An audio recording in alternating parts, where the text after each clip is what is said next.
su ne ci suñu rubrique gastro dinañ ci taxaw bu baax a baax mais en attendant suñu gan egsi na il s'agit de Abdou Touré ñu dalal ko ak bàkk bi.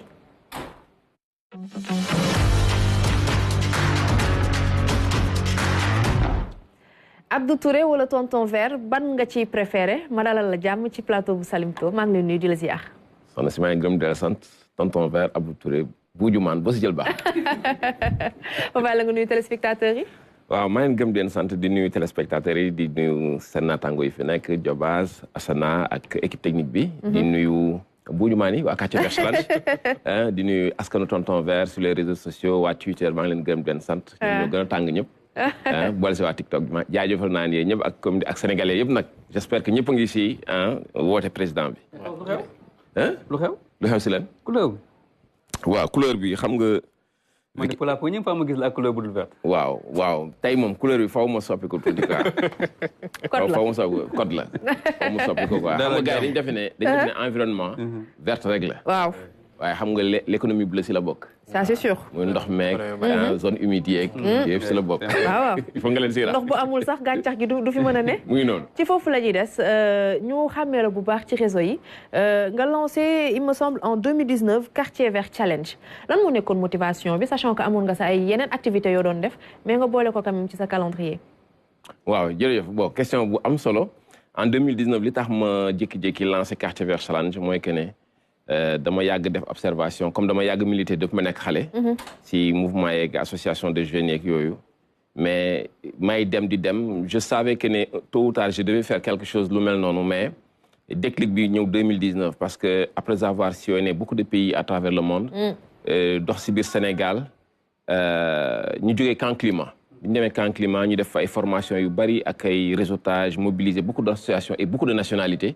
et ñu fay génn nag nous étions 350 participants ak 11 nationalités différentes mais li mot d'ordre bi ma joxe woon en tant que coordinateur du camp climat bi ñu fay jógee le mot d'ordre c'était guys boo di dellu seen biir gox yi muy seen quartier seen seen dëkkuwaay yi na ngeen xool loo leen mën a soppi. si wàllum environnement climat lañ nekkoon donc boo leen demee xool leen seen quartier seen buntu kër seen village seen région ku si nekk à son échelle mu xool lan la mën a soppi foofu. loolu moo doon mot d'ordre bi man nag bi ma ñibbisee. xool en tant que leader qu'est-ce que je dois faire xool mais ma am surprise que ni man je suis en train de donner benn consigne à mes amis à ma communauté mais gis naa sama buntu kër ma seetlu ne sama buntu kër mu ngi set mais sama dëkkandoo yi seen buntu kër yi ak mbedd bi si boppam. lépp ay canette la woon. ay sachet plastique ay tasses à jeter. ma ne nag man lii laa war a commencer. pour mot d'ordre bi ma joxe woon il y a 10 jours bi ñuy ñibbisi. Dakar donc lii la commencé. bay ci sa wewu tànk. ma commencé nettoyer di ko def ay photos. di si def ay vidéos noonu la def ba xam nga mu jàll si réseaux sociaux yi. dem ba viral. waaw mu am fu mu egg nag léegi après je viens de comprendre parce que nag li taxoon ma def loolu benn instant je me suis dit man il n'en est plus question. nit di ma seet si. waxuma la sama kër de. sama koñ muy tilim. macha allah. parce que. dama am xarit yu bari à travers le monde yoo xam ñenn ñi ay feetu tabaski dañuy ñëw sama kër. muy jóge ay Finlande ay France wala feneen ak neneen.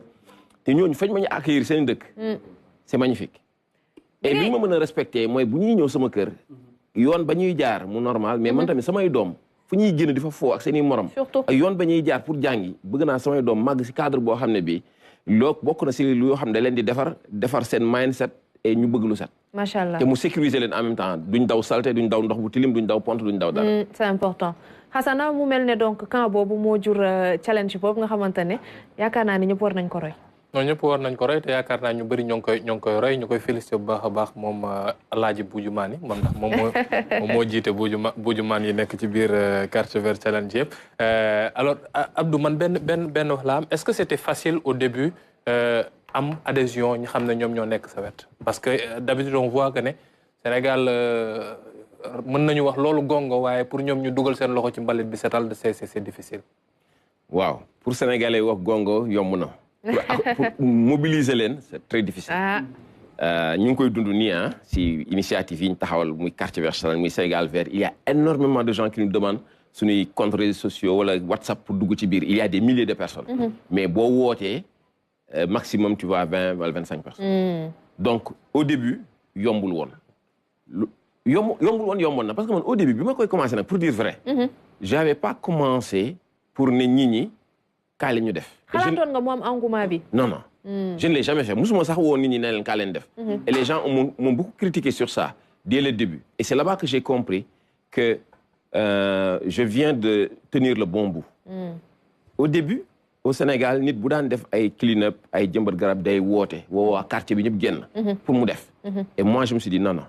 Parce que j'ai tellement bien étudié Sénégal nu muy fonctionner avec mindset yi ak seen psychologie je me suis dit man damay blender sama bopp.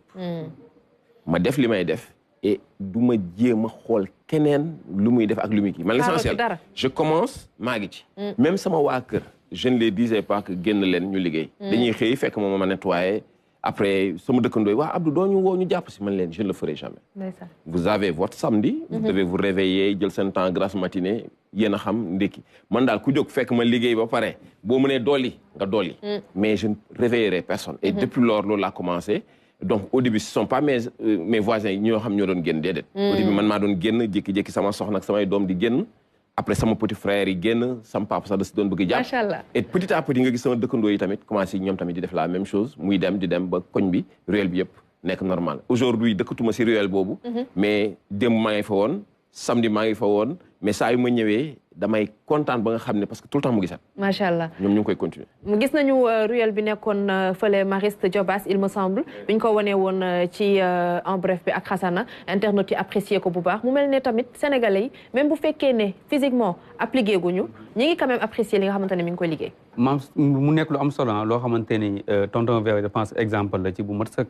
parce que tey sooy xool moom par exemple si réseau yi rek si loolu lañ koy identifier du benn du ñaar nit ñi di wax loolu environnement interpellé ci benn quartier boo xamante ne amaana setul ma bëggoon xam tey yow ci réseau yi nan la nekkee jën a jumtukaay yoo xamante ne tey influence boobu am na ko parce que wax nga ko tey amaana quartier bi nga xam ne yaa ngi fa woon foofu nga commencé nekkoo fa mais bu bëgg demee beneen quartier sax da nga ñëw ñu lay identifier ci loolu à travers suivi bi nga xam ne ñu ngi lay suivre ci wàllu réseau yi tey ban impact la ci am. waaw man dama bokk si ñi nga xam ne je dis toujours aux jeunes sénégalais moytu leen réseaux sociaux yi am ndam seen kaw. yéen a war a profité si réseaux sociaux yi utiliser seeni opportunité pour def li ngeen bëgg a def. soit da ngeen di jaay soit da ngeen di impacter soit da ngeen di nettoyer soit da ngeen di sensibiliser ou bien da ngeen di jàngale ou bien da ngeen def business. man nag au début je n'avais pas bien compris les réseaux sociaux ni muy fonctionner. parce que sama mentor parce que avant tout je suis scout éclaireur du Sénégal fa laa génne. mon mentor maa ngi koy ñaanal fu mu tëdd muy doyen Sène daf ma mës a wax un jour fekk ma jógee premier congrès mondial sur l'éducation c'était à Hong Kong en 2014 bi ma ñibbisee damaa bëggoon def benn restitution bi ma nee foo koy defee ma proposé ko salle proposé ko budget mu ne Abdou foo jëlee xaalis bi mu ne ma tu as quelque chose loo xeeb mu ne ma il y a énormément de jeunes qui s'identifient à toi yow qu'est-ce qui t'empêche de faire la restitution de conférence bi nga demoon nga représenté woon Sénégal nga def restitution bi à travers Facebook. que ça veut dire que chaque jour wala chaque semaine nga jël benn thème ci conférence bi nga ne lii lañ fa wax nii laa ko defee. partagé. mu ne ma tu as les réseaux sociaux. tu es un commissaire parce que temps yooyu j'étais commissaire national au programme des jeunes. mu ne ma passe par les réseaux sociaux fais ta restitution et partage tes expériences. foofu laa commencé jàpp au sérieux les réseaux sociaux.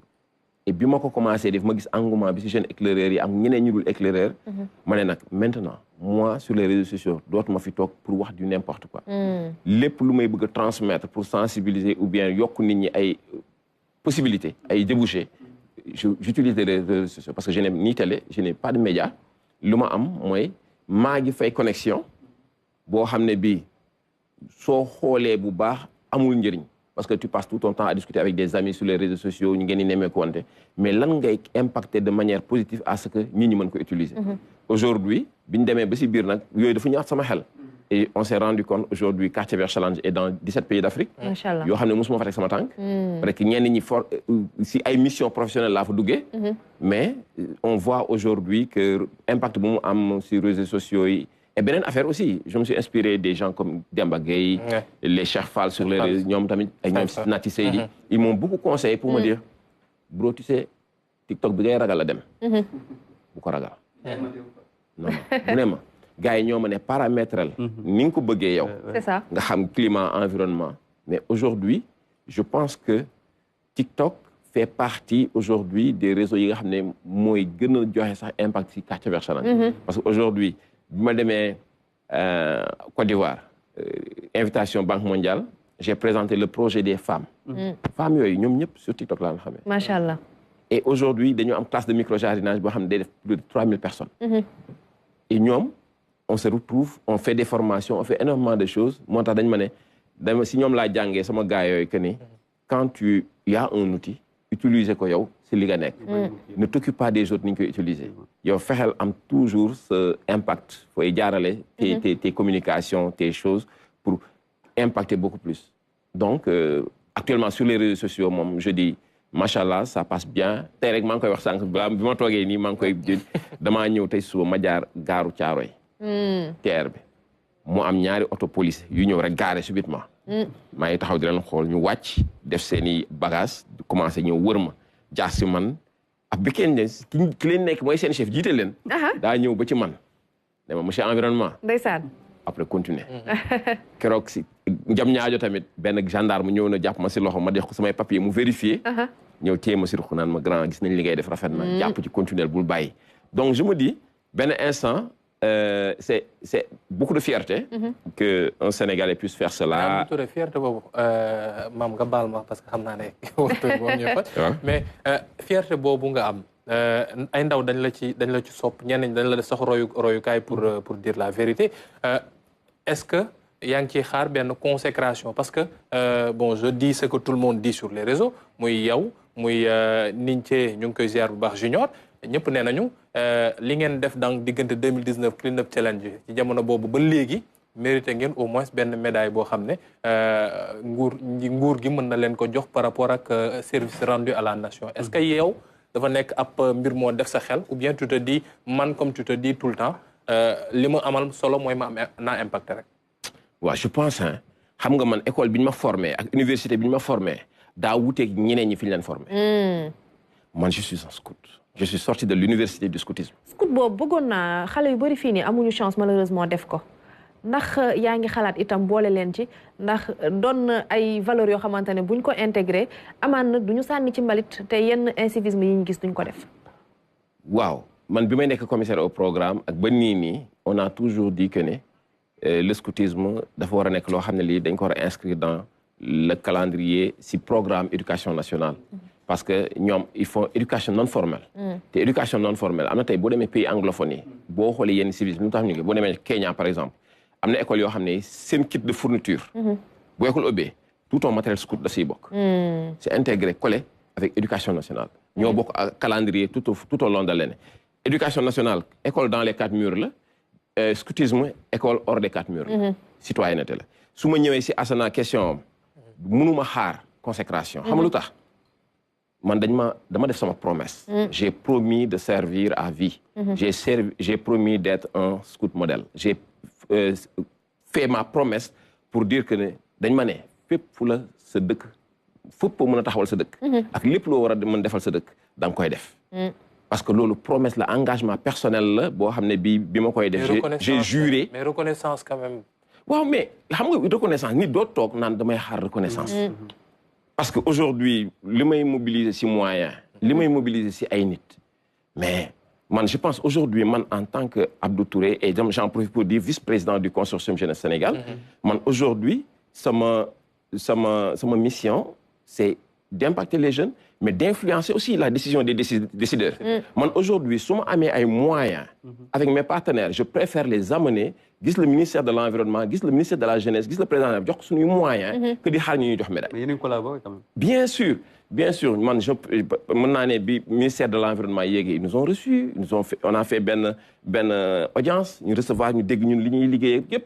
aujourd'hui muy que ne mu feeñ waaw aujourd'hui lan moo tax peut-être samedi j'ai été invité parce que les eaux et forêts au-delà que ñoom ñu ñuy invité mais ñun ay vrais partenaires lañ parce que ñun dañ leen di jàppale ci seen liggéey ñun on mobilise des moyens di ko mettre à leur disposition et j'en profite pour saluer le capitaine Thiaw bu Mbao kii Asulo capitaine bu Guédiawaye Bodian Kaolack ñoom ñëpp laa xam le colonel John le commandant John ce sont des vrais amis dañuy ñëwaat sax nag ci journée de l'arbre bi ndax xam naa ne daf la yitteel lool waaye nag Xasana bu ñëwee tonton vert xam nañu ko ak terrasse am boobu nga xamante ne ku ne bëgg nga fa dem macha allah waaye dafa mel ne terrasse bi nag ak ataaya ba inspiré nañu bari ñoo xamante ne tey nag ci suñu reportage du jour dañuy gis Ndakaaru yenn ci kër yi ñi nga xamante ne ñu ngi fay saxal garab moo xam arbre fruitier la wala sax nag ay épices la ku ne rek yaa ngi fexe daal di rek joxaat Dakar mu nekkaat Cap Vert ñu dem seetaan ni élément bi daal di ñëwaat.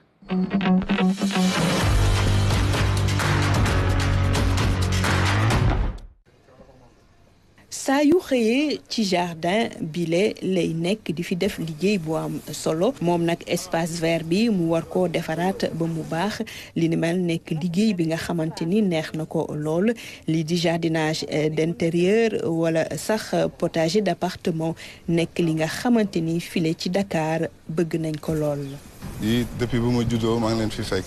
Voilà donc ci biir tamit am na ay variétés de fleurs yi nga xam ne day permettre nga couvrir devanture kër gi. côté esthétique bi lañ si doon wut parce que bon malheureusement amuñu espace pour def ay manguier wala ay yeneen arbres fruitiers yi nga xam ne dinañu mën a servir mais bon juste pour devanture bi parfois ça damay toog di xalaat bon pourquoi pas ñu defoon ay arbres fruitiers mais vu configuration kër yi maintenant. Donc on peut pas se permettre de def yenn kii quoi.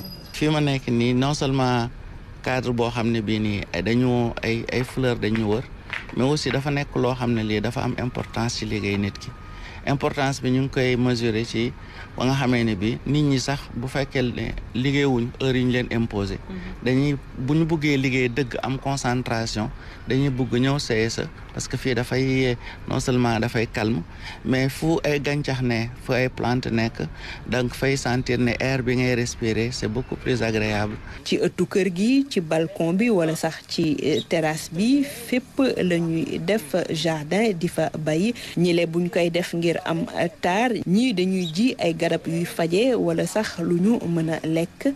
que ci biir kër yi aussi am ay fleurs surtout yoo xam ne yi nii dañu nekk des fleurs recommandées dafay tax sa respiration gën a baax surtout par rapport aux vertus de la plante. xam nga dañuy wax ne plante dafay absorber li ñuy wax oxygène maanaam boo nekkoon di boyal oxygène bu muy def plante bi da koy xëcc muuc ko ba pare jox la oxygène boo xam ne yow da nga bëgg a nooy ne yamagum ci boobu te xam ne dafay participer aussi ci photosynthèse.